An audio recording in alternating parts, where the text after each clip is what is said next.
Good evening and welcome to tonight's Democratic primary debate for Indiana's 4th Congressional District. I'm Derrick, host of Hold 'em Accountable and your moderator for tonight's discussion. Today's debate is presented by Progressive Indiana Network, an independent media collaborative supporting Indiana-focused progressive journalism, analysis, and commentary. The network provides a shared platform for writers, podcasters, and creators committed to covering state and local politics with independence and accountability. You can learn more at progressiveindiana.net. Primary elections are where the direction of a party is shaped and where voters decide what kind of leadership they are wanting representing them in Washington. Our goal tonight is simple: to provide voters with clear information, thoughtful discussion, and a respectful exchange of ideas. Now let us introduce the candidates. Drew Cox, Darin Patrick Griesey, Joe Mackey, Jayden McCash, Paul McPherson, and John Whetstone. Roger Day was not reachable for this debate, and Thomas Hall Jr. has informed us that he is withdrawing from this race. Gentlemen, thank you for being here.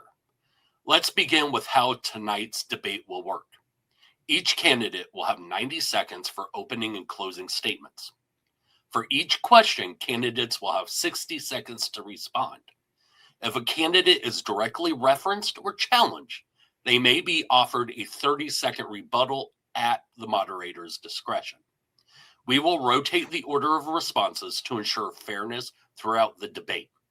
This is a virtual debate, so we ask all participants to remain muted when not speaking and to respect time limits so we can hear from everyone. We will also have a short intermission midway through the debate to allow candidates and production staff a brief break. Our focus tonight is on substance, clarity, and respect for both the candidates and the voters watching at home. We'll begin tonight with the opening statements. Each candidate will have 90 seconds to introduce themselves and explain why they're running to represent Indiana's 4th Congressional District. By predetermined order, John Whetstone, you're up first. All right. Thanks, everyone, for having me today. My name is John Whetstone. I'm a small business owner from Crawfordsville, where I own and operate a retro game and collectible store. What that means is if it's nerdy, I probably buy and sell it. I grew up in a small trailer park just outside of town where both my parents had to work multiple jobs just to make ends meet because we were being crushed under medical debt. A story that's really common in our area. My neighbors were all facing similar situations. I remember waking up in the mornings to my dad, getting home from work at the factory. We'd have breakfast together. He would change clothes and go to his part-time job. Yet the harder he worked, the sicker he became, and the more in debt our family became, ultimately leading to him passing away and our family still struggling under this debt. This isn't a story that's unique just to me. I talk to people all across our district who face similar things in their life. So a big part of my campaign is trying to make sure if you work a full-time job, you're going to be rewarded for it and you're going to have an okay life. You're going to have a decent life, not one where you're buried in debt. So that's why I believe in raising the minimum wage to $17.25 an hour. And then also we need to move to a Medicare for all system to help alleviate that. And then to do this, we need to get big money out of politics. I got a little yellow light there. So I think I'm done. Thank you. You can visit westhomeforcongress.com to learn more. Drew Cox, you are next. Yeah, thank you for having me, Derrick, and thank you for putting this on. My name is Drew Cox. I'm running for the 4th District. I am a lifelong Hoosier.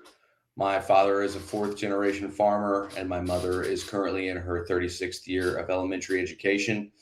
After high school, I attended college and then went into the Marine Corps. After I was out of the Marine Corps in 2012, I was honorably discharged, and I earned a master's and a doctorate, and ultimately started teaching full-time at Purdue.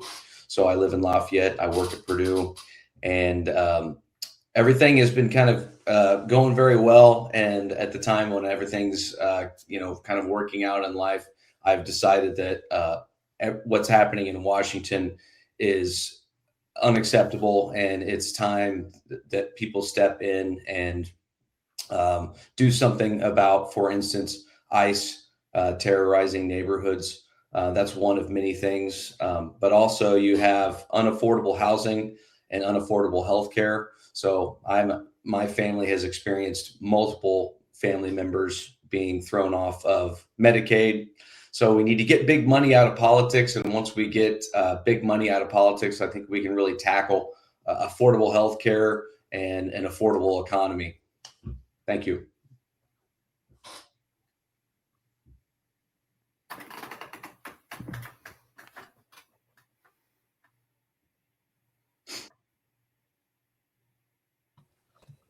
Darin, you are up. Thank you, Derrick. First, I'd like to say thank you to the Progressive Network for putting this event on. For those people that don't know who I am, my name is Darin Patrick Griesey. I'm a fourth-generation Hoosier homestead farm owner, nonprofit consultant, and community development leader from Monticello, Indiana. I was raised on the banks of the Tippecanoe River. I hold a bachelor's degree from Purdue University with postgraduate certifications in public management and community development. I have over 30 years of professional experience in community development, rural revitalization, neighborhood organizing, sustainable energy, violence prevention, and continuing education. I partnered in the past with the Department of Justice and the Department of Housing and Urban Development to coordinate federal grant programs in Indianapolis. I have a long track record of public service and leadership as a trustee for the Monticello Regional, Twin Lakes Regional Sewer District for 10 years. We oversaw a $25 million expansion project and another $5 million project. I sat on the White County Farm Bureau Board for 6 years. I've been chair of the Monticello Spirit Festival for the last 12 years. I have 28 years experience as a Democrat precinct committeeman in Marion County, Hamilton County, and for the last 14 years in White County. Outside of politics, I'm a SAG-eligible actor and accomplished songwriter with many film and television credits to my name.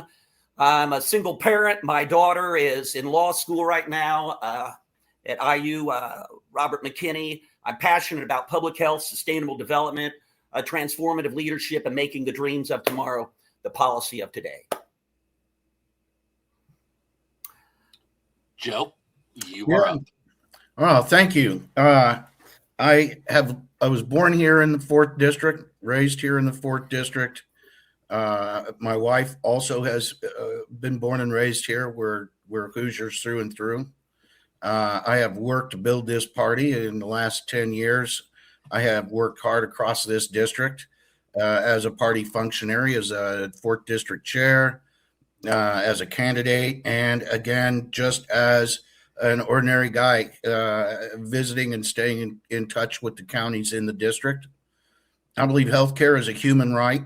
I believe it's being violated. I think that we have been subject to government representatives who are far more interested in serving their party or an individual and not the needs of the people in this district. And that's where my campaign will remain focused. Education costs are through the roof. Healthcare costs are impossible to afford.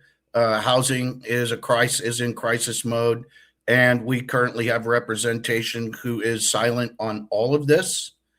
And I have to believe that a complacent congressman is a complicit congressman. If he's not playing a role in curing these problems, answering these issues, then he's part of the problem and must go. Paul, you are up. Good afternoon, everyone. My name is Paul McPherson. Thank you, Derrick, for hosting this event today. I'm from Warren County here in the 4th District. Been in the 4th District for going on end of 12 years.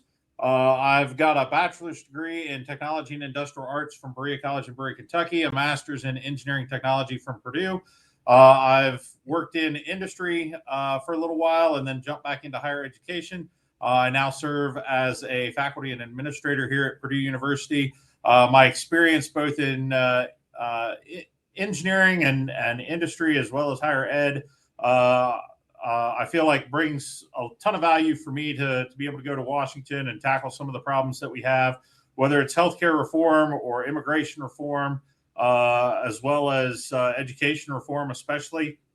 So, I'm a farmer. I own 11.5 acres. I believe that Congress needs to do something soon and establish a longer farm bill. I think taxpayer money is being misspent and misused, and we need to really tackle that problem in Washington to ensure that the taxpayer money is used for the American people. That's really why I'm getting into this is more of policy than anything.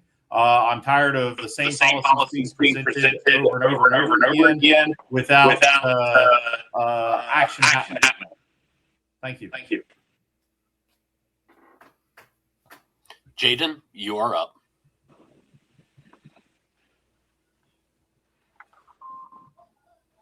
Oops, sorry. Hello, I'm Jayden McCash.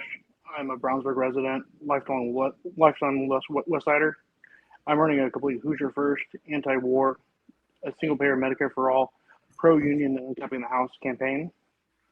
I am a father of, my wife and I have been together for 6 years. I have 3 kids. I was wanting to do this campaign to hopefully try to better their life in the future. I feel like we're spending too much of our money overseas. There's Hoosiers that are unable to get the quality healthcare that they deserve and need. And I feel like that if we can have a single payer Medicare for all system, that we can hopefully try to have a better future for everyone.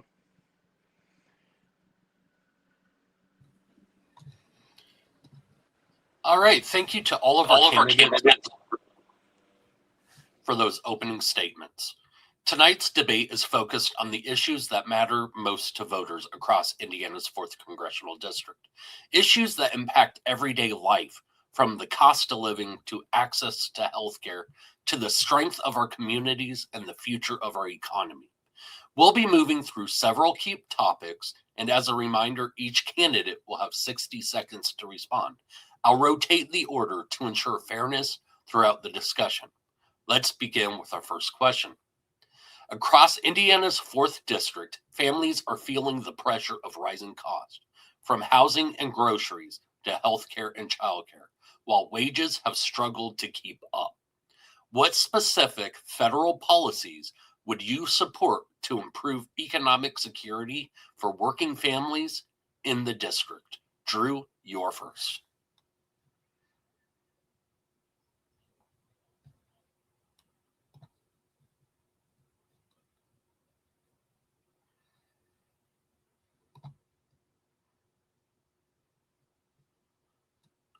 Drew?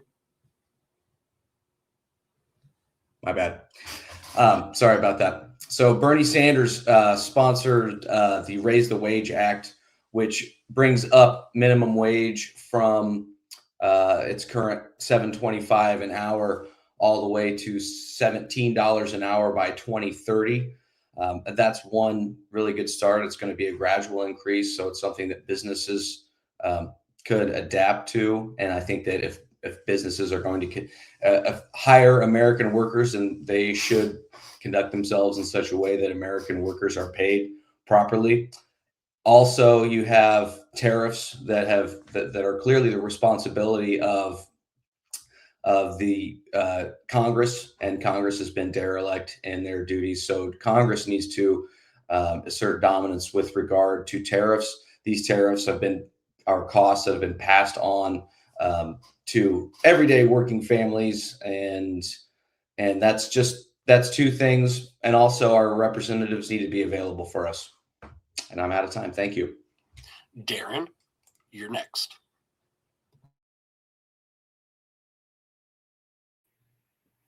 All right. I think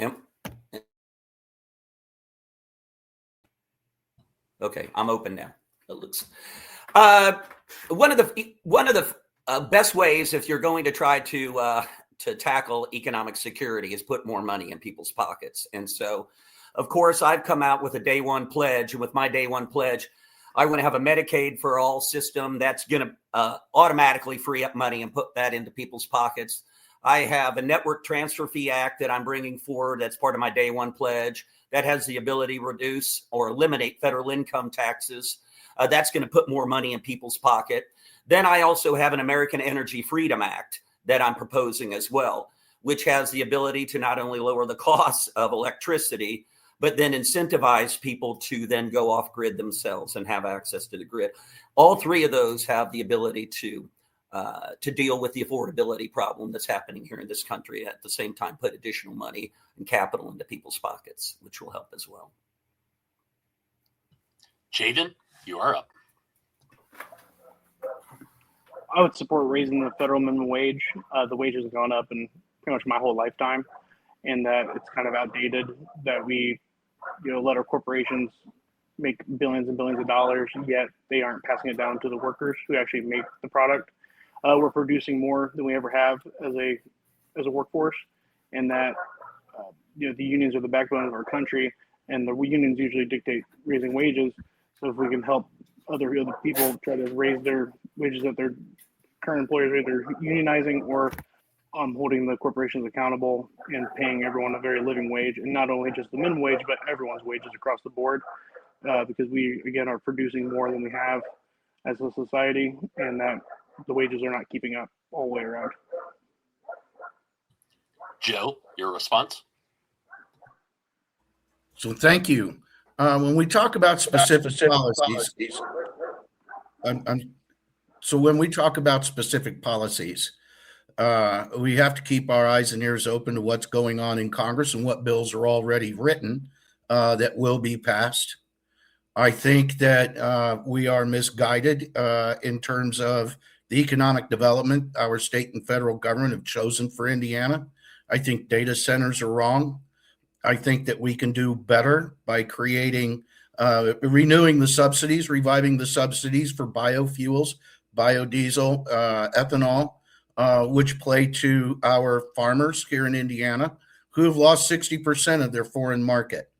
So we can sustain our $35 billion agricultural industry, which extends far beyond just the farmer. And I think this would add a sense of security. If we lose a $35 billion industry, the whole economic plan for Indiana collapses. Paul, you're up. Yeah, I think definitely living wages is important. I think as Congress, we need to work with both business owners as well as our constituents to figure out what makes sense as a plan for the minimum wage and increasing those wages over time. If you're a working adult, you definitely deserve to have a living wage and be able to afford life's expenses.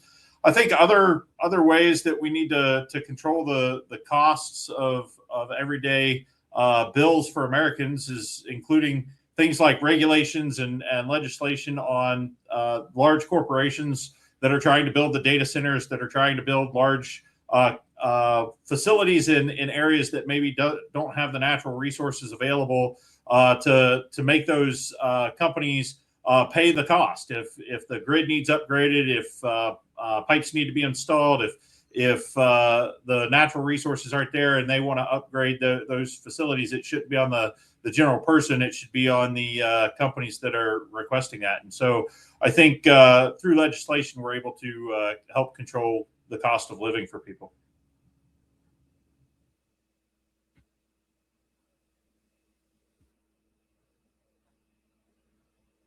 And John. All right. So as a small business owner in our district, I understand when people have more money in their pockets, they're first going to spend it on their needs like groceries and rent. And then it's going to go to the local economy with small businesses like mine. That's why I'm a big supporter of $17.25 an hour minimum wage tied to inflation.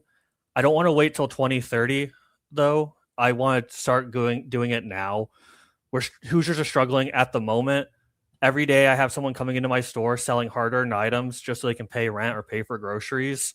It's not only heartbreaking, but every time I ask them, what are you going to do next month? They don't have an answer. So we need to address this now, not later. And by doing that, we buy some time to address the harder issues like Medicare for all and things like that. So biggest thing in my campaign is $17.25 an hour minimum wage tied to inflation. It's the best for workers. It's the best for small businesses. It's the best for our local communities. Thank you. Carol Dunfee in Martinsville wanted to ask, how will you invest in healthcare to benefit us, the patients?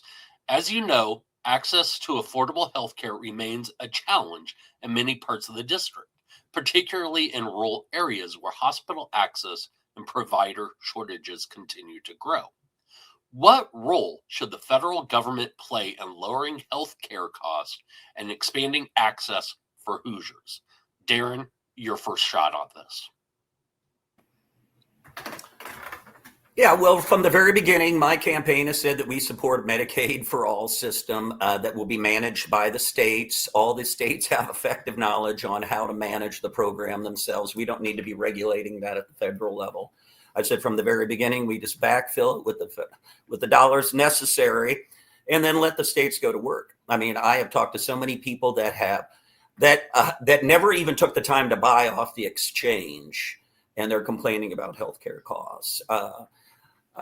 I mean, from the very beginning, Medicaid for All system, I've supported it. I'm going to continue to support that. And I think that's the best route to go. Jayden, you're up. Yeah, I propose a single payer Medicare for All system. I feel like that we are way behind in the entire world as a country that does not offer a single payer Medicare for All system. I feel like we are the richest country in the world. We are a lot in debt, but if our return on investment of that debt is not Medicare for All, then what are we paying our taxes for? I feel like that we should be able to guarantee that for every United States citizen. I believe it's a birthright, and that we, again, people shouldn't go bankrupt for their medical bills because they get sick. You can't control that. Also, your Medicare should not be a part of your, just solely by your employer. If you lose your job, your kids don't care that you lose your job, but they lose their health care. That's not fair to me. And Joe, you're up. I think healthcare is a human right. And I honestly, I'm getting some backfeed here. I think healthcare is a human right. And I like the idea of Medicare for All. It falls very short in the rural areas. And I have been talking about and promoting for a very long time rural mobile health. I look at the state of Nevada as one of the most comprehensive rural mobile health programs. It's incredible to see what those folks are doing in the way of bridging the rural healthcare gap. The plan that Senator Sanders has will only cover 80% of the United States. The 20% that will go uncovered live in rural areas. As a Democrat, I don't think that is a plan that should be executed. I think Democrats have a history of creating programs for everyone, and 80% simply isn't good enough, especially when 31% of our district would remain without primary health access. Paul, your response. Yeah, I'm a very much a facts and figures kind of guy, and it's a fact that the United States taxpayers, the federal government, spent $2.5 trillion in 2024 between Medicaid, Medicare, and the ACA subsidies. And while I support that, I think that the $2.5 trillion can be better spent, and I don't think it's a flip of the switch, right? I think Americans have to be prepared for a plan that transitions us from our current system to a better system. And the only way we can do that is to start to invest in facilities and the people to run those facilities and staff those facilities to provide healthcare. And so my proposal would be to take that $2.5 trillion and invest in facilities. And, if you divide that equally, we've got $40 billion per state that can be invested in new facilities and healthcare. And it just astonishes me that we're spending $2.5 trillion as taxpayers and we still have a broken healthcare system. And so if elected, I would get in there and look at the numbers, look at the data, and try to come up with a better plan and propose a better plan for everybody. Thanks. John? So I love what Joe said with healthcare is a human right. I don't believe the dollar should get in between us and our healthcare. I'm happy that a lot of us on our ticket support expanding our healthcare for our district. One thing I do want to touch on is the importance of things like rural transit. I know in Montgomery County, we have something called the Sunshine Van. They're rebranding it, but it gives rides outside of county to special services that are needed. And that's important because we can't get every special need met in every county. It's just not realistic to try to get that many professionals trained and in these areas. But we can easily invest in the mechanisms to get people to their doctors, and we're just choosing not to do it. So on top of moving to Medicare for all, we also need to invest in our rural transit to get people from Crawfordsville to Lafayette or Greencastle to Plainfield, things like that. And Drew. I also support a single-payer healthcare system for all. We're the richest country in the world, and our corporate profits are not going down for our richest 1%, but our access to healthcare is going down. And until we do have a single-payer healthcare system, we need to restore the cuts that that have been taken away from Medicaid, because Medicaid funds disproportionately more of rural hospitals' operating costs as opposed to urban hospitals. So when you cut Medicaid, your logical consequence of that is going to be that rural access is further diminished. And I also fully support the mobile integrated health that exists in White County. The ability to we need to have mobile units that can go out to people because our infrastructure is in rapid decay. Indiana has a terrible rate of maternal mortality. That's even worse for women of color. And we have so many unacceptable outcomes. We have so many things that we need to change. Agriculture is a cornerstone of Indiana's 4th District, but in many communities are increasingly concerned about growing influence of large corporate agribusiness over local farms and rural economies. What can be done at the federal level to protect family farms and keep corporate agribusiness from dominating our communities? Jayden, your first shot. Well, I definitely wouldn't try to upset our trade partners. I feel like the tariffs that the Trump regime has done, we ruined a lot of our trade relationships. So farmers are sitting on product and they're unable to distribute the product. So I feel like that if we build better trade relations to actually focus on, the family farmer and think more local instead of big corporation, that we need to invest federal funds into the farms to make sure that they can actually send out the products that they're making. Joe. Thank you. Yes, I'm getting ready here in the next week to tour an ethanol plant up in White County. Now, we have lost 60% of the market for our row crops, corn and soy. However, a gallon of diesel is more expensive to produce than a gallon of biodiesel. In fact, you can produce 2 for 1 where biodiesels are concerned. Ethanol, both these products have a much smaller footprint, carbon footprint, and their degradation happens faster. But what we can do is, instead of trying to regain all of that market we've lost, we can create local markets for both these products and give our farmers a local vendor. Also, one of the products that byproducts of these processes is animal feed, which can be purchased very cheaply. So I just think we're investing in the wrong areas where our rural communities are concerned. Paul, your response. Yeah, that's a great question. I actually just met with several large and small farmers this past Wednesday and was asked this exact question. And I think that one, it starts with trying to do more for grow local, buy local, right? And incentives to do that for small family farms to be able to continue to succeed. I think it also requires that there's some federal and maybe even some state regulations and maybe smaller local county regulations on how much farmland can be owned by corporate farmers, right? Because in Warren County, we have a couple large farmers that are trying to buy out every single small farmer that there is. And those small farmers are struggling to figure out how to stay afloat. And, you know, when the buyouts come from the federal government, the large farmer makes a heck of a lot more profit off of each crop per acre than the small farmer. And it's for no other reason than the large farmer can whittle their way to make a better deal on seed and fertilizer, and the small farmer can't. And so we need to figure out how to legislate that and protect the small farmers. John, you're up.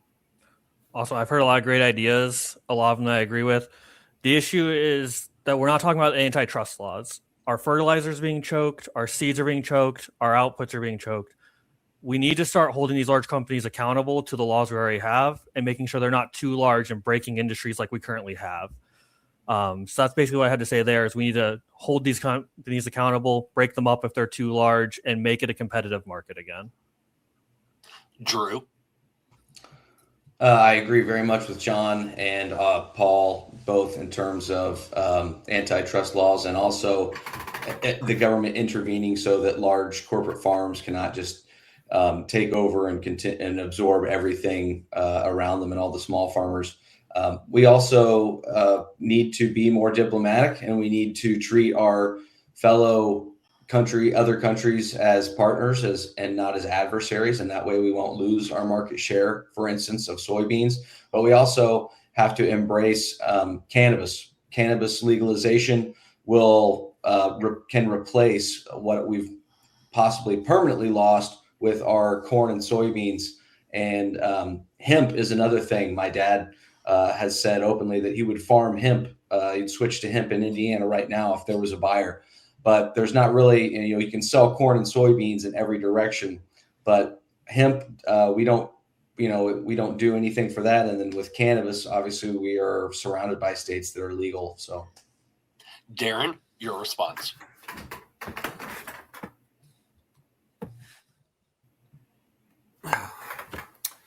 Yeah, well, one of the easiest ways we can do is try to reduce input costs. How we're going to be able to federally legislate that, I'm still working on that. But also I had a conversation with the USDA and expanding vertical opportunities. I think Paul may have mentioned that, but expanding vertical opportunities for small farms and giving them an opportunity to expand into new markets. Joe mentioned ethanol. There's a discussion of hemp. I mean, I have looked at growing hemp on my farm in the past. There's a lot of opportunities out there, but we've had this discussion before, though, Derrick, and that there's a lot of problem with these family farms is that when they are handed over to the next generation, they don't want to farm. And so then what you're forced into doing is then probably selling that land. So expanding opportunities, reducing input costs, and giving, looking for new markets, I think is the best way that we're going to be, along with smart growth, when we're trying to deal with the overflow of urban into our rural areas as well. From roads and bridges to broadband access, infrastructure remains critical to economic growth in both rural and suburban parts of the district.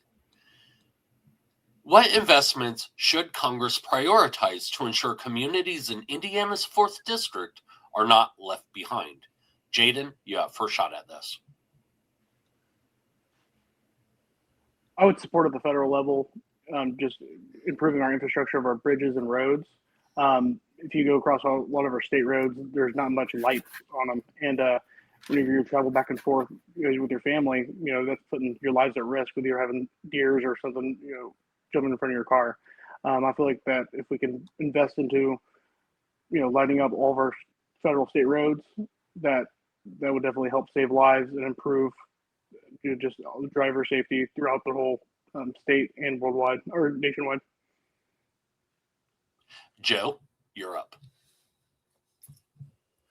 So one of the big issues today here in the 4th and indeed across the state of Indiana is water consumption and water usage. And the United States government has not updated any water policies in the last 40 years. And I think it's high time we did that.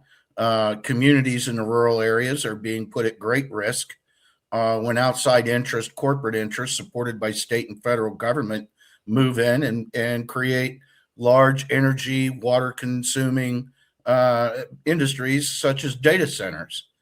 So if we really want to protect our 4th district, we need to come up with a modern water consumption and reuse policy that spreads evenly across the state, the state of Indiana and the country. Paul, your response. Yeah, I think a lot of these issues are all tied together, right? If we don't protect small farms, then rural communities are going to die. Small towns are closing up shop across the U.S. right now, including the 4th District, just because there's less small farmers. And if there's less small farmers, then there's no need for the rural towns anymore. And so I think that protecting the small farms is a big one, so that we keep people in rural areas and keep them productive. I think expansion of block grants to ensure that infrastructure is developed appropriately, but also, talking about the last mile and internet broadband, that's something that our federal government has poured millions, if not billions of dollars into. And yet we still have that last mile that doesn't have internet and doesn't have high speed broadband internet. And to me, that's a huge issue when billions of dollars have been sunk into companies and all they do is come up with a plan, but they don't actually execute that plan with the money that the federal government's already given them. So I think that we need a Congress that holds these companies accountable when they get money to do such things. John, you're up. Yeah, so I want to touch a little bit on what Paul said about our small communities kind of dying out. A large part of that is our wages are so low, young families, to be able to have a chance to have that young family and buy that starter home, they have to move out of their rural areas. So I think if we invest in our rural transit, we can effectively help keep them there, keep our schools stronger, keep our tax dollars stronger, because people can make it to the larger cities where they are getting better paychecks, and that money will stay in local and invest local as well. Drew, your response. So in 2021, we had the Infrastructure Investment and Jobs Act, and that was $1.2 trillion, and that lasted for 5 years. So I don't know that we've necessarily spent all that money yet, but it is definitely time to look at another bill like that when the blue wave comes, as it's going to. That was over $500 billion for transportation, water and utilities, increased broadband access to rural areas. It helped build bridges. It helps obviously create a lot of jobs. And when you're talking about a $1 trillion program compared to now what a president is considering $1.5 trillion for defense. I mean, how crazy is it that with $1 trillion, we had an Infrastructure Investment and Jobs Act that gave us 5 years of funding, which could go further with rural transportation, like John talked about. It did some work with public transportation, but not so much rural.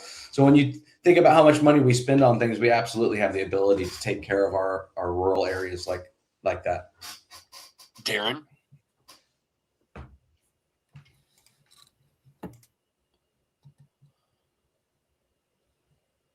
You're still muted, Darin. Okay. How's that? Is that better?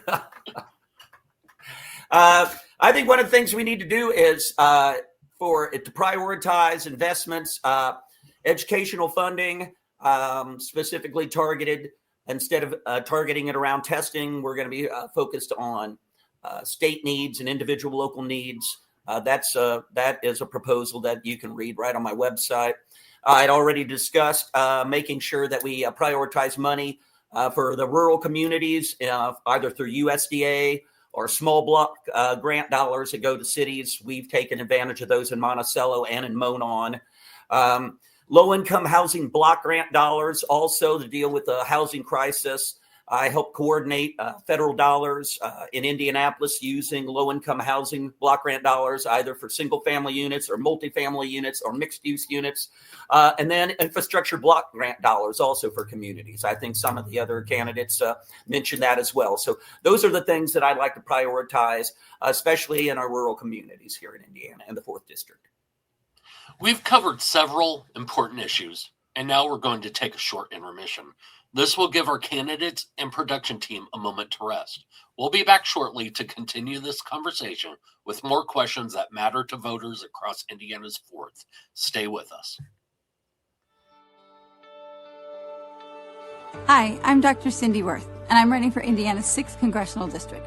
I'm a lifelong Hoosier. I grew up here in Columbus. I went to school here, met my husband here, raised my family here. I've served my community as a public school teacher for more than a decade, and ultimately, it was that experience that motivated me to run for public office. Any good teacher knows that the struggles of a working class family will affect a child in the classroom. That's how topics like access to education, affordable housing, healthcare, fair wages, and a safe environment became the platform on which I built my campaign. I pursued and completed a congressional fellowship, which allowed me to study bipartisan policy writing alongside lawmakers in Washington, D.C.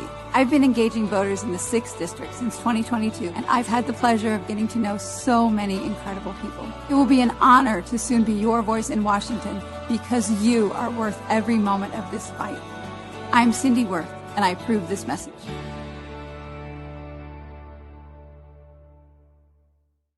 Our political system is rigged. It's flooded by billionaire and corporate PAC money that drowns out the voices of us working class people.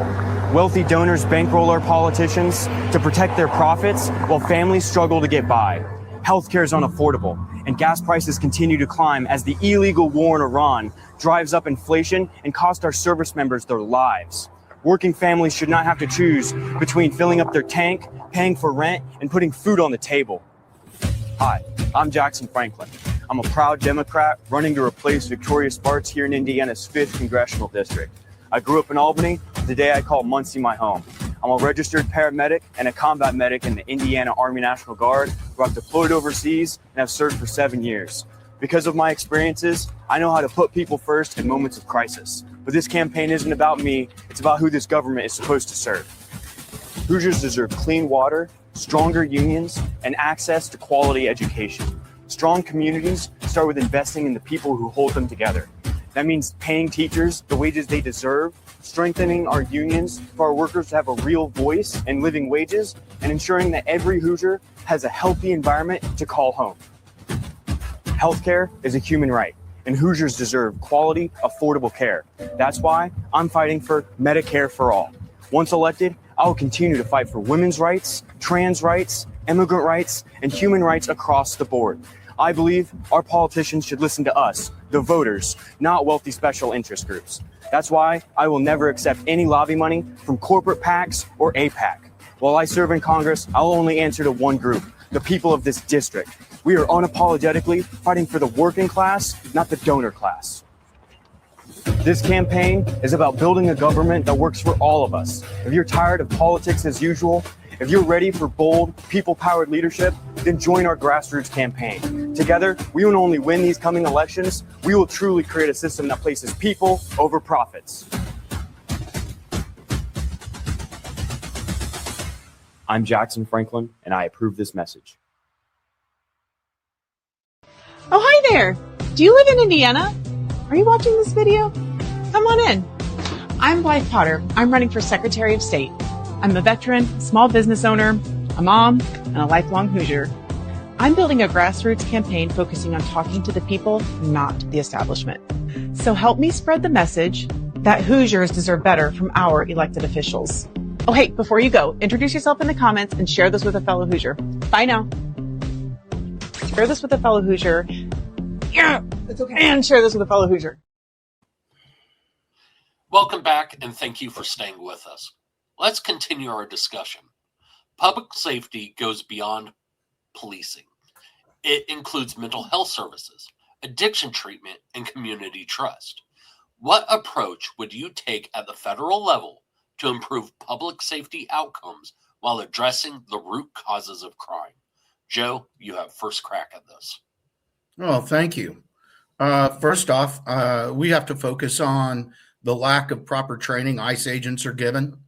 I think they should be pulled off the street and put through de-escalation practices. I think they should be well-versed in our Constitution. I don't see any of that going on, and that puts the public in danger when ICE interacts with the public. So I think that's first and foremost. We cannot have federal agents barging around the country shooting innocent American citizens simply for the purpose of not having their photograph taken. To be clear, telephones and whistles are not weapons and should not be treated as such by our federal agents. Paul, you're up. Yeah, I think that there's been this perception given by the GOP that all immigrants are bad and that they're selling drugs and murdering people, and that's just not the case, right? And so I think that on the DHS front, yes, more training is absolutely needed. I think that ICE needs to be reined in and only be able to go and execute arrests for people that are considered dangerous to the community, but they also need to be working with local law enforcement on that. I think when it comes to the issue of drugs and drugs in our country, we got to get rid of the demand. If there's not a demand, there's not going to be a supply, and we get rid of the demand by a societal shift. And the societal shift, yes, there's still DARE programs, but they're few and far between. I think we need more DARE programs. That was very successful when I was in school, and I think a lot of us was in school. And so, I think we need to reinvest into those programs so that hopefully we can reduce the demand for drugs and therefore get rid of the supply, or at least reduce the supply and then control the supply after that. John? Yeah, so I want to start by getting rid of the largest gang we have in this country, ICE. I think we need to completely abolish them. They've shown not to be trustworthy with their position. They've shown to abuse our rights. So they need to go. Past that, not to be the wages guy. If we improve wages, a lot of crime is going to go down. Most people I talk to who've been in the prison system, they felt they didn't have an option but to do what they did to make ends meet. So if we address wages, we really tackle the root cause of a lot of problems. We can also invest in our mental health facilities. Most people I know have to drive an hour to an hour and a half just to see their psychiatrist or their therapist. If we can change that, that'll go a long way to fixing the issues. Drew? I definitely believe that ICE is a rogue entity. They need to abide by regulations that all other law enforcement agencies follow. And if they don't, they need to be abolished. I don't know that it might be too late for them at this point.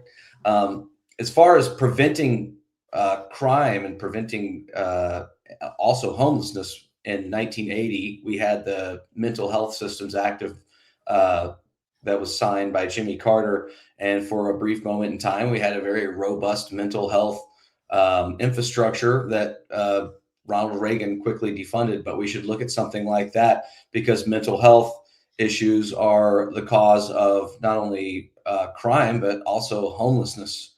And so we need to, treat mental health as a regular issue of healthcare. And the war on drugs has been has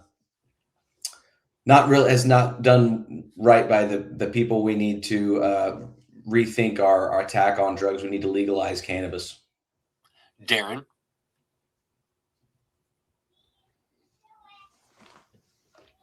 My campaign from the very beginning has said that we want to try to reduce, the incidence of gun violence in this country. And I have proposed a national testing program before anyone can purchase and possess a firearm in America. I think that will go a great deal to reducing gun violence in this community. I also believe expanding federal dollars. I coordinated dollars for a hot minute back in the late 90s and early 2000s. For justice, and those dollars were for Project Safe Neighborhoods. And we reduced recidivism rates. We partnered with local law enforcement officers. We got them out of their cars, community policing efforts. We bought them bikes, just completely transformed a community that had the highest homicide rates in Indy to no homicide rates. And of course, expanding in mental health services and housing will do a lot to try to reduce some of these problems as well as in our communities. So those are the issues that I would tackle initially. Jayden? With the ICE debate, I feel like that they're kind of a rogue agency that needs to get severely defunded. They are getting about the 15th most money out of military budgets in the whole world. So it means we pretty much are funding two militaries within our own country. I don't believe our founding fathers really thought that was the correct way to handle that. With addiction and mental health, though, I believe that as a country, we need to kick the stigma with addiction and mental health. Everyone's battling with different addictions or going through different things and different depressions. It's a very personal issue for my family. My father passed away of a heroin overdose back in 2014. And I feel like if we would kick the stigma of people battling addictions, he could have been here. Also, our story's not unique; it's all over the whole country. So I feel like that if we can invest our federal dollars into rehab centers, and also try to, again, like make a path forward after, the addiction that you're being with. Trust in government institutions has declined across the country, and many voters feel disconnected from the political process. What specific reforms would you support to strengthen democracy, increase transparency, and restore public trust? Paul, you have first shot.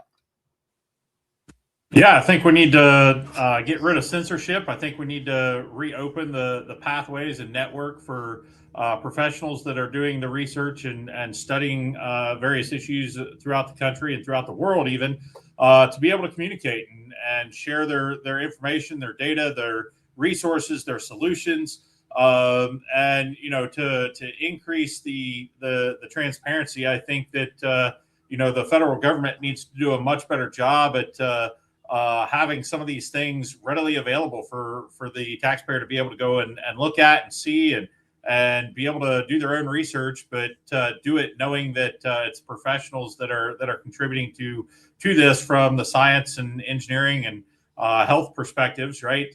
So that hopefully they feel regain a sense of security and trust in their federal government to provide accurate and reliable information. John, your response. Yeah, so we saw people like Donald Trump rise to power because he connected with average Americans. And in large part of that is because they don't trust the system. For too long, we've made policies that benefited corporations over people. And we got to change that fundamentally. It's why young people, progressives, democratic socialists like myself are rising up, is because we understand policy should have people in the focus, not money, not corporations. Drew, your response. One thing that would increase our trust in government is if we got all the money out of government, all the big money that is. So I would absolutely support the repeal of Citizens United. Since Citizens United, the amount of money that billionaires, the 1%, can funnel in, not just to congressional races, but also that's deciding who is getting nominated for the Supreme Court. This dark money is coming in. And now if you look at pretty much every single race in the United States, everything is controlled by money. So us grassroots candidates, I think, are going to change that in the fall with the blue wave, and hopefully we can get a constitutional amendment and get rid of Citizens United. Our campaign individually is very transparent, and we're going to make a post pretty soon that tells you exactly what we spend money on, and that will show you that we are all about people over profits. Darin, your response. Well, from the very beginning, this campaign has worked overboard to try to come up with ways to reform the democracy and engage people back into the socio-political process. Term limits. My campaign has a transparency act that wants to bring forward term limits for Congress and for the Supreme Court. It has a transparency component to it, and it also will eliminate stock trading for members of Congress. My campaign is also recognizes that you have to reach out to young people and get them back involved in the socio-political process. And so we have a civics book that we're trying to put into publication and put into kids' hands in the fall to, like I said, to re-educate them to the importance of civics and their involvement in democracy. Jayden, your response. Yeah, I feel like that at least Hoosiers in our 4th district and also just nationwide, we feel like there's just no transparency in our government. And that I think, again, getting to the root problem of the dark money that's in our politics today, again, it shouldn't, to get a congressional seat or a Senate seat shouldn't cost millions of dollars. And also billionaires shouldn't be investing into candidates on promises like that. I agree with Drew that we should have the Citizens United brought back. We need to cap the spending on the political races. And also, whenever you get elected, I believe that you should also not forget, don't forget where you came from, and also go to your community, host town halls that are public to regardless of party, and don't cost money to get in, and that to be kind of close to your base and remember why you went to Washington. And Joe, final word on the subject. Thank you. Yeah, there is legislation already written to end Citizens United. It simply isn't given a hearing under a Republican-controlled Congress. We need to pass the John Lewis Voting Rights Act and restore the voting rights that were repealed with the 1965 Voting Rights Act. It needs to be modernized. That legislation is there. This would, I think, promote greater engagement. The challenge with the PACs and Citizens United isn't that they exist, it's they don't have to report who their donors are. And I think this is dark money, as has been said, pours into these PACs. The PACs have to report where they spent the money. They have to report how much they took in, but they don't have to report who their donors are. And I think we need to pull the curtain back and have a really good look at who these donors are. The next question comes from Kate Faust in Wheatfield. How do you propose to help fix the current issues with public education funding? What specific steps will you take to make sure the majority of Indiana's students and teachers receive proper federal funding and resources they need? Drew, you get first shot. First and foremost, taxpayer money should not go to charter schools. Charter schools, 1 out of 3 charter schools have closed since they've started. That causes a tremendous disruption to education.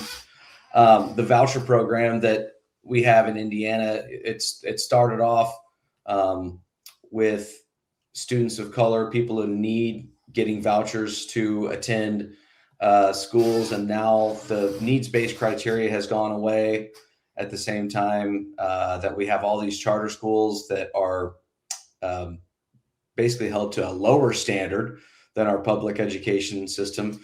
We need to bring in more revenue to fund this. So I support legalizing cannabis, and with the revenue that we generate from that, we could invest heavily into our public schools. We could pay our teachers what they deserve.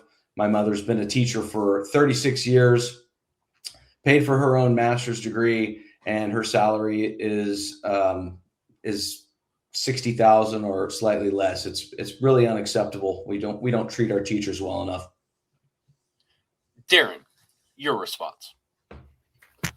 Yeah, well, my campaign from the very beginning came out with what we call the Fair Education Funding Act.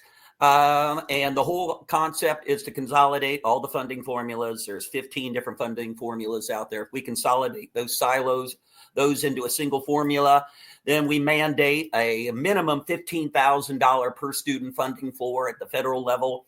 And then we change our federal model. Instead of basing it on test scores, we're going to base it on needs. Block grants directed right to the states, so the states have a better understanding of their specific needs and their specific communities. But like I said, targeting around consolidation of the funding formulas, mandate a minimum per student, and then make it needs-based. That's how I think we can probably deal best with the education system. Jayden, your response. I agree with Drew that we should not have any of our tax dollars go to any charter schools. I feel like we need to invest into our public education system. In America, we're falling behind in the education system. There's not like our classrooms are getting bigger. There's not enough teachers. Teachers are getting underpaid. I originally went to school to become a teacher, realized my path forward wouldn't be, the hours you put in, it's not worth putting the hours in to become a teacher because of the salary. I feel like that federally we need to raise teacher pay, book up their unions, and make sure that they also don't have to pay for their own supplies with the money they make. Their supplies should be funded, given to them as well. And we need to just make sure we invest because our students are the future of our country. Joe, your response. Yeah, again, there are bills that revive Title I, which clearly provide teachers with a living salary, a competitive salary, paying them to be the professionals they are. We certainly could do, I prefer earmarks over block grants. and I wouldn't mind seeing that be made needs-based. At the same time, I think we need to leave the education in the hands of local school boards and educators and take that out of the hands of elected officials, whether they be in Indianapolis or in Washington, D.C. Paul, your response? Yeah, again, I think this is a massive, multiple faceted problem, right? That's addressing our country. As the husband of a second grade teacher, I can tell you that public school is definitely a struggle at the moment. Classroom sizes are getting bigger. My wife's pay is not going up in the near future. And so I think that the federal government needs to do some restructuring and refunding and reallocation of money to better the solutions. And so part of that, my wife has not only taught in public school, but she also taught a public charter school. And I would disagree with charter schools, right? So in a public charter school, students learn differently in different environments. And that charter school environment could be a good thing for some kids, but either our public schools need to implement some of those classrooms so that those students can thrive, or there needs to be that alternative for students that maybe don't need a structured environment. I think getting teachers to not teach to a test is a lot better and focus on more hands-on skills. And I think that reinvestment into maker spaces for students, especially in their formative years, to get them the hands-on skills and training that they need to be interested in the jobs that America needs workers for. And John, final word on this subject. Yeah, so we've seen the last month our country's willing to spend $50 billion killing people in other countries like Iran. We need to invest that back in our schools. The school I went to had a lot of programs that would teach you how to work on cars, teach you how to become a firefighter or an EMS specialist. We should be investing in those programs, and a lot of y'all touched on that. So I'm going to talk about something we haven't touched on. We need to be investing in our daycares. Our education starts from a very early age, and people are dropping out of the workforce because it's more cost effective to stay home to raise kids than to put them into an education center. We need to be getting grants and funding daycares like they are public schools because they're just as important, and we can't ignore that. Political analysts have suggested that Indiana could see competitive congressional races this cycle, with the potential for one or more districts to flip. In a district like Indiana's 4th, which has historically leaned Republican, what makes you the best candidate position to win in November? Why should Democratic voters trust you to be the one that can flip this seat? We will start with John. So most of my life, I grew up in a very conservative trailer park, talking to people that were proudly flying Trump flags and F. Joe Biden flags. I can talk across the aisle to people because we connect on things like wages, like cost of living, and our healthcare system being broken. And that's what it takes, is just being part of the culture in our district and engaging with people. Unlike our current representatives, I'm in Greencastle constantly. I've yet to meet someone who likes Jim Baird because they don't know him. He's not part of the community. And it just takes being part of the community, being part of the conversation, and actually understanding what impacts Hoosiers. Darin?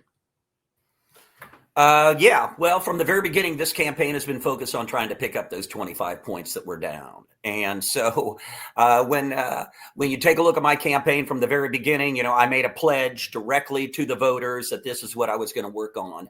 I made a pledge that I'm only going to run 2 terms. I made a pledge that I'm going to tithe 10% of my salary back in scholarships.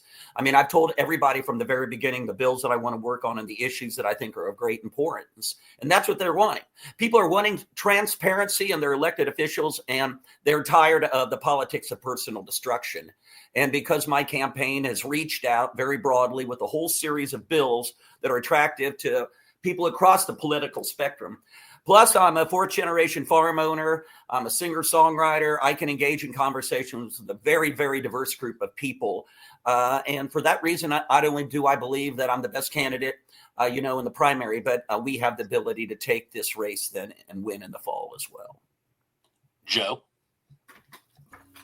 Yeah, when I travel the district, I'm a blue collar guy. I have been laid off. I have stood in unemployment lines. We have at times struggled to make ends meet and have lived week to week. I think that representing working people and understanding that the needs of our counties are diverse, not always in complete alignment. We need to understand that. We need to understand that maybe our rural communities have needs different than our more urban communities. And how are we going to deal with that? I'm not a newcomer to this district. I have literally been out in this district for a decade.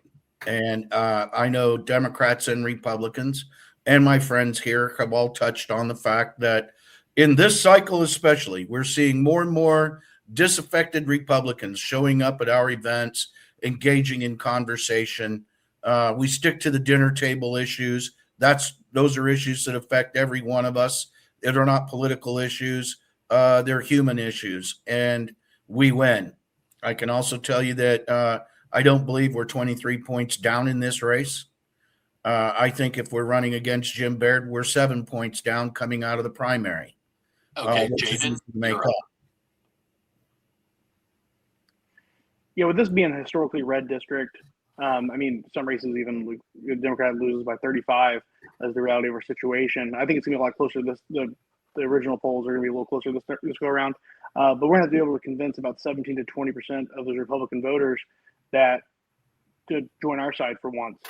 That I feel like my campaign message of being Hoosier first, it taps into that America first that they believe in. But the thing is, though, they were misguided and lied to. The America first they voted for ended up being Israel first, and especially with all the AIPAC money going around with all the different candidates around the country, that they were sold a lie. And I feel like these people in our district can, once they realize they've been lied to, look outside the box. Yeah, they usually don't grab the Democratic ballot. They just go around. We can convince them.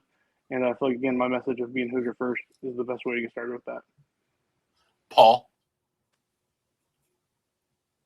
Yeah, I think my background in manufacturing, my background in farming, my background in education really sets me aside to, I've had experience and am knowledgeable about all the major sectors throughout the 4th District here. And I also, take the time to go out and meet people. I'm knocking on doors as much as I can. I've personally knocked on over 3,000 doors in the district now. And, I'm going to be the kind of guy that if elected, I'm going to come back and meet face to face with people, have those town halls, engage with the constituents. I believe that a congressman's job is to go to Washington and hopefully present solutions that not only help their constituents, but help America as a whole, and then come back and communicate with their voters. And when the voters have questions or concerns, I address those concerns, as well as go back to Washington with more questions, more solutions, more ideas. And the only way you can do that is to get out and meet the voters and engage with them.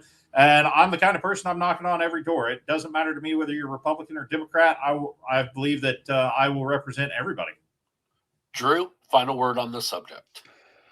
Yeah, I've also, the farming background, growing up farming, and my mother being a teacher and me being an educator myself is important.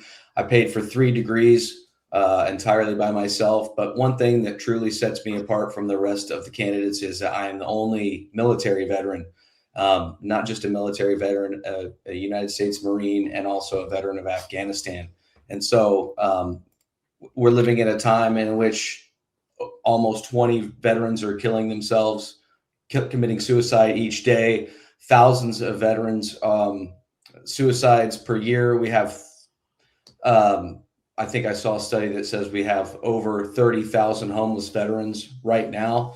And I definitely want to be a voice for veterans, in addition to being a voice for everyday Hoosiers, a hardworking educator.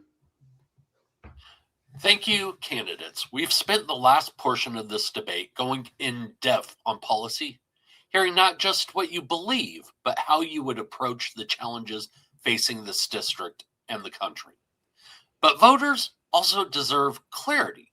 They deserve to know quickly and directly where the people asking for their vote stand on issues that will shape their future. So now we're moving into a segment that viewers of Hold 'em Accountable know very well. It's called Hold 'em or Fold 'em. Here's how it works. I'll present a series of policy questions. For each one, you'll respond either yes or no. No explanations, just where you stand. These are foundational issues, and this round is about giving voters a clear snapshot of your priorities and your governing policy. Let's begin. Making voter registration automatic for all eligible citizens when they turn 18. Jayden. Yes. Joe. Yes. Paul. Absolutely, yes. John. 100% yes. Drew. Yes. Darin. Yes. Banning members of Congress from trading individual stocks while in office. Joe. Yes. Paul. Yes. John. Yep. Drew. Yes. Darin. Of course. Jayden. Yes. Providing a pathway to citizenship for undocumented immigrants currently living in the United States. Paul. Absolutely, yes. John. Yeah. Drew. Yes. Darin. Yes. Jayden. Yes. Joe. Yes. And I already got Paul. Okay. Imposing nationwide limits on rent increases in high-cost housing markets. Drew. Yes. Darin. Yes. Jayden.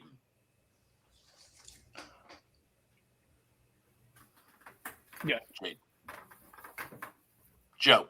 No. Paul. Yes. John. Yes. Providing tuition-free community college nationwide. Darin. Oh, yeah. Sure. Yes. I even Jay. have a. Yes. Joe. Yes. Paul. Yes. John. Yes. Drew. Yes. Implementing a federal wealth tax on ultra-high net worth individuals. Jayden. Yes. Joe. Yes. Paul. Yes. John. Absolutely. Drew. Yes. Darin. Of course. Yes. Breaking up large technology companies under federal antitrust laws. Joe. Yes. Paul. Yes. John. Another absolutely. Drew. Yes. Darin. Yes. Jayden. Yes. Joe? Did I get you? I believe you did. Yes. Okay. Ending federal tax breaks and subsidies for fossil fuel companies. Paul. Yes. Joe. Yes. John. Yes. Drew. Yes. Darin.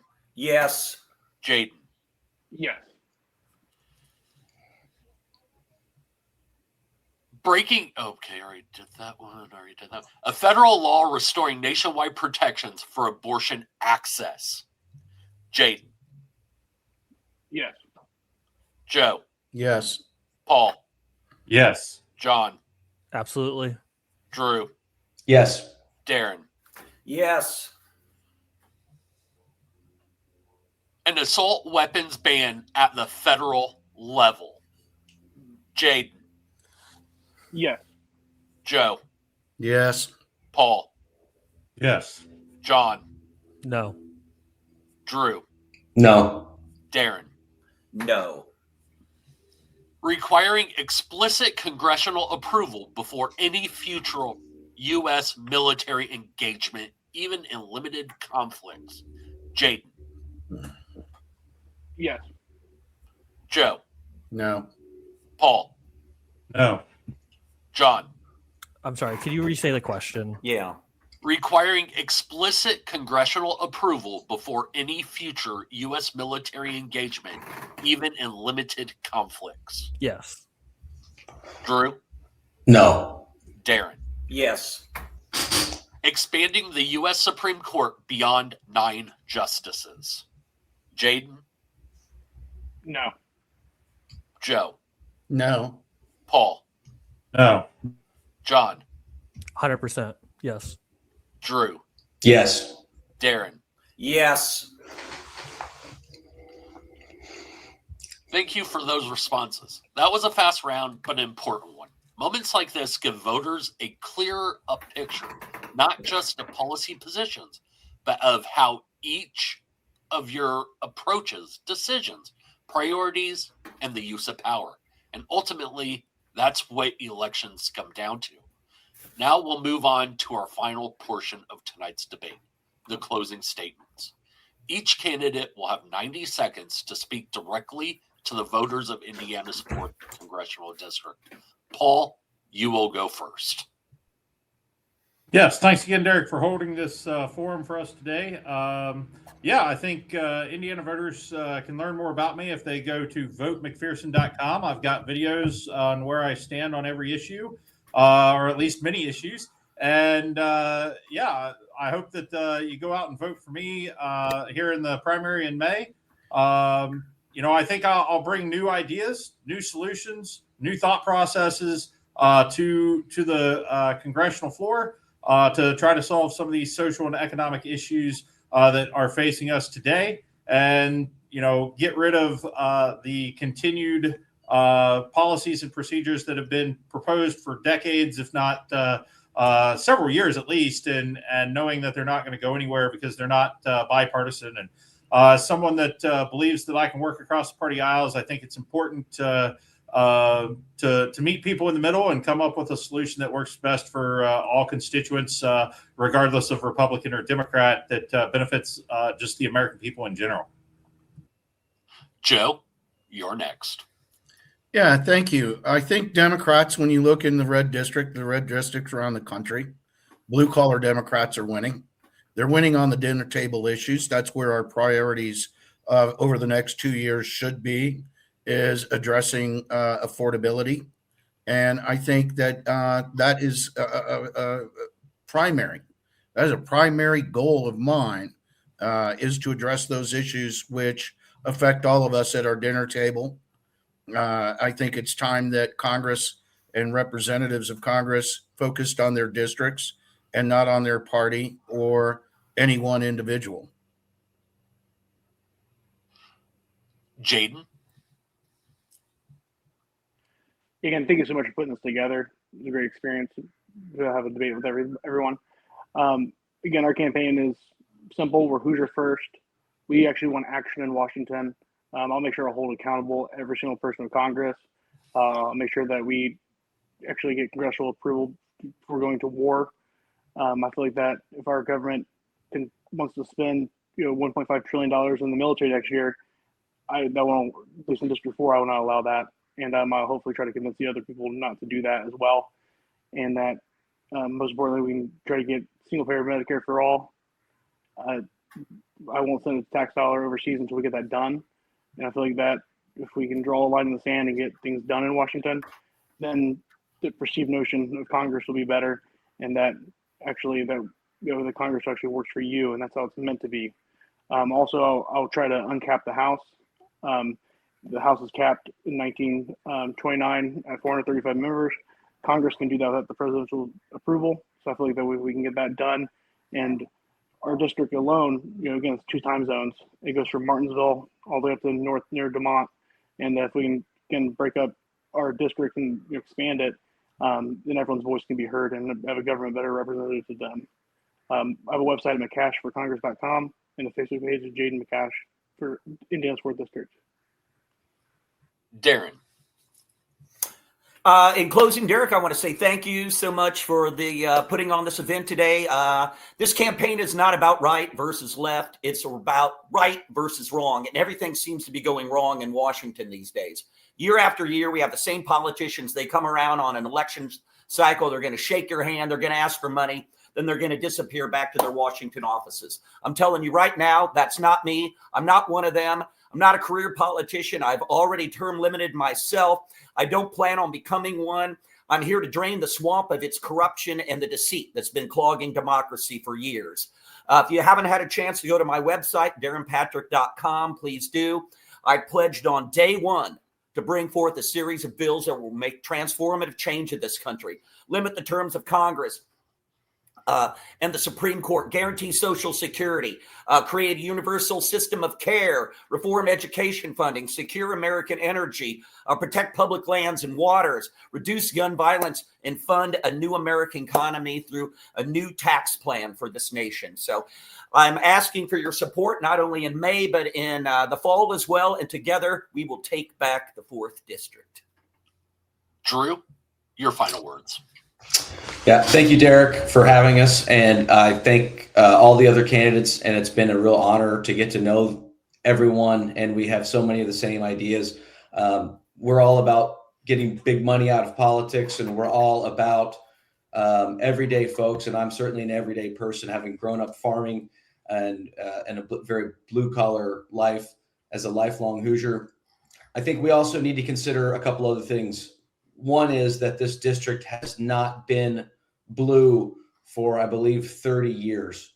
And so I think it will take a special kind of candidate to turn this district blue. And I think that having a military background and being a voice for veterans is something that will relate very well to the many Republicans in this district. And when we're also talking about competing in the general election in November, Jim Baird or Craig Haggard is going to emerge victorious from that primary. It's pretty much only two people. Both of them are military veterans. Both of them are going to lean heavily into that. So I think that we need to consider that when we cast our vote in the primary this May. So please go to drewcox.org and you can see where I stand on all of the political issues. And also, I'm sure that the Hold'em Fold'em segment will bring some questions because that's just a complete yes or no answer. So if you would like to engage with how I answered with regard to those questions, please reach out and I would be happy to answer that. Again, please visit drewcox.org. And John, final word of the night. All right. Thank you for hosting this. And for too long, our government has focused on three groups: career politicians, the ultra rich, and the military industrial complex. My campaign wants to put three other groups in focus: families, workers, and Hoosiers. So please visit whetstoneforcongress.com if you want to know more. You can reach me on Facebook at John Whetstone for Congress if you have more specific questions. But it's time we turn our 4th District blue and put people back in the focus of our policy. Thank you for having me today.